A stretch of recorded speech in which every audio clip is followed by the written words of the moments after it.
Hi friends, welcome to my channel. చూశారు కదా, కొంచెం కొంచెంగా మనకు మిగిలిపోయిన ఐటమ్స్ అన్నీ ఉండిపోతాయండి.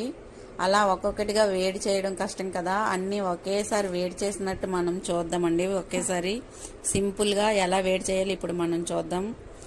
బెడల్పాటి బర్తన్ తీసుకొని 1.5 గ్లాస్ వాటర్ తీసుకోవాలండి. అది బర్తన్లు పెట్టేటప్పుడు మునిగిపోకుండా కప్పులు ఒక స్టాండ్ పెట్టుకుందాం. స్టాండ్ పెట్టుకున్న తర్వాత దానిపైన ఒక ప్లేట్ పెట్టుకోవాలండి. దానిలోనే కరెక్ట్గా అడ్జస్ట్ చేసుకోవాలండి. ఐటమ్స్ అన్నీ కప్పులు చిన్న చిన్న కప్పుల్లో వేసుకొని కరెక్ట్గా అడ్జస్ట్మెంట్ చేసుకోవాలండి. చేసుకోకపోతే పడిపోతే ఐటమ్స్ అన్నీ వేస్ట్ అయిపోతాయి కదా. కరెక్ట్గా అందులోనే కరెక్ట్గా అడ్జస్ట్ చేసుకొని ఆ బర్తన్కి సరిపడా మూతను కరెక్ట్గా పెట్టుకోవాలండి. అలా పెట్టుకున్న తర్వాత ఒక 5 మినిట్స్లో మొత్తం అంతా రెడీ అయిపోతాయండి. హాయిగా వేడైపోతాయి. తక్కువ టైం ఉన్న వాళ్ళకి ఈ వీడియో బాగా యూజ్ అవుతుందండి. Please share, subscribe. Please subscribe my channel.